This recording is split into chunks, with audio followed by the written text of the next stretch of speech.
భద్రాచలంలో కుప్పకూలిన బిల్డింగ్ తాపీ మేస్త్రి దుర్మరణం శిథిలాల కింద కార్మికుడు రంగంలోకి దిగిన సింగరేణి రెస్క్యూ బృందం 30 ఏండ్ల పాత బిల్డింగ్ పైనే 5 అంతస్తుల నిర్మాణం అనుమతులు లేకుండానే పనులు జీపీ సిబ్బంది నోటీసులు ఇచ్చినా పట్టించుకొని ఓనర్ పిల్లర్లు కుంగడంతో కూలిన 6 అంతస్తుల భవనం.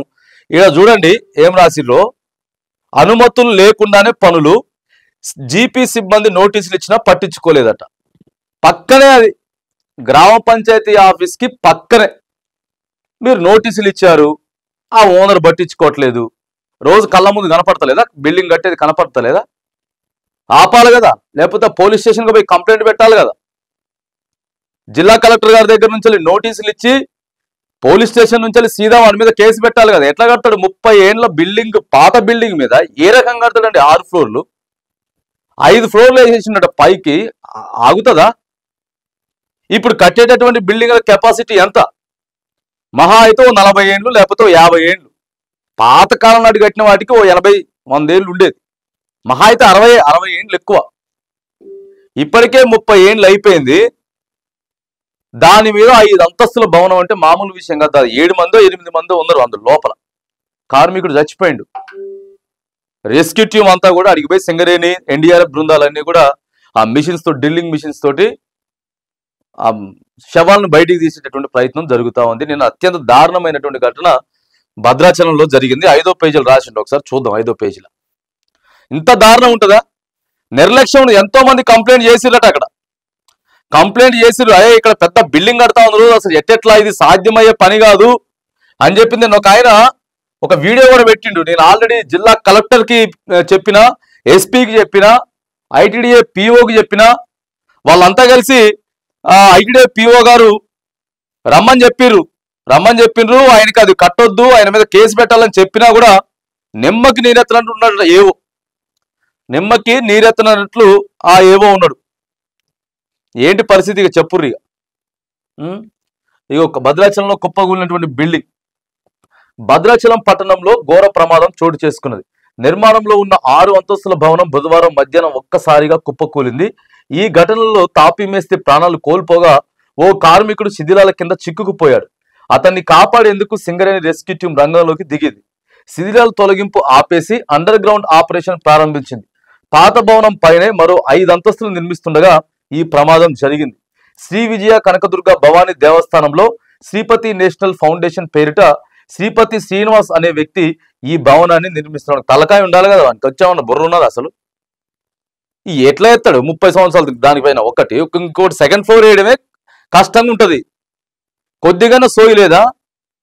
ఇక కట్టి కిరాయిలకి ఇచ్చి వాటికి వీటికి ఇచ్చేసేసి ఆరాంసే వాళ్ళు ఉన్నోడు సత్తే బతింది, బతికితే మనకేంది, గంతే కదా.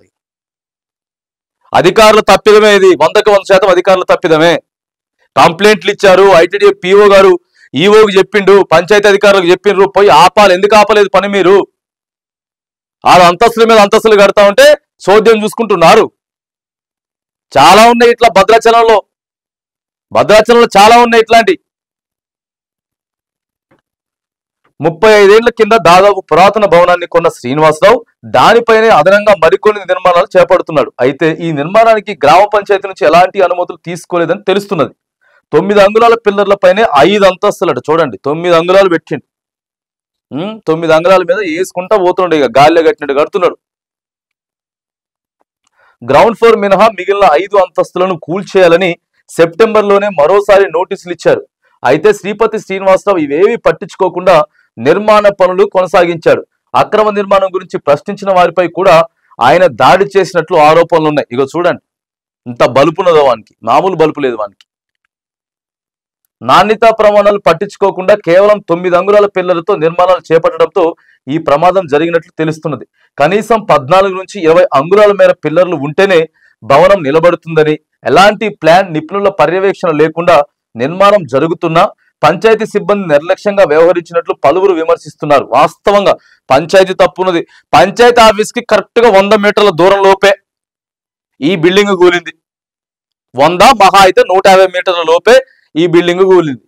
ఆడికెళ్ళి పంచాయతీ ఆఫీసర్లు పోవాలా రావాలా, దాన్ని చూసుకుంటే పోవాలి రావాలా. మరి ఆ మేస్త్రిని ఎట్లా కట్టిండ్రో అర్థం కావట్లేదు. ఆ ఓనర్కి ఏం దిమాకు ఉన్నదో లేదో వానికి అర్థమైతలేదు.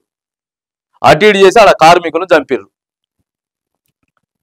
ఈ ప్రమాదం జరిగినట్టు తెలుస్తుంది. కనీసం 14 నుంచి 20 అంగుళాల మేర పిల్లర్లు ఉంటేనే భవనం నిలబడుతుంది. ఇలాంటి ప్లాన్ నిపుణుల పర్యవేక్షణ లేకుండా నిర్మాణం జరుగుతున్న పంచాయతీ సిబ్బంది నిర్లక్ష్యంగా వ్యవహరించడం పలువురు విమర్శిస్తున్నారట. ఇక ట్రస్ట్ పేరుతో శ్రీనివాసరావు వసూలు చేస్తున్న విరాళాలపై కూడా ఆరోపణలున్నాయి. కలెక్టర్ జితేష్ వి పాటిల్, ఎస్పీ రోహిత్ రాజ్ ఘటనా స్థలాన్ని పరిశీలించారు. సింగరేణి నుంచి రెస్క్యూ బృందాలను రప్పించారు. సహాయక చర్యలు కొనసాగిస్తున్నారు. బిల్డింగ్ కూలిన ఘటనపై డిప్యూటీ సీఎం బత్తి విక్రమార్క, మంత్రులు తుమ్మల నాగేశ్వరరావు, పొంగిలేటి శ్రీనివాసరెడ్డి, ఈయననే గృహ నిర్మాణానికి అనుమతులు ఇచ్చేటటువంటి మంత్రి, 3 మంత్రులు ఉన్నారు. ఏం లాభం? ఖమ్మంలో ఏం చేశారు ఇంతవరకు? ఉమ్మడి ఖమ్మంలో గిట్లాంటివి జరుగుతున్నాయి.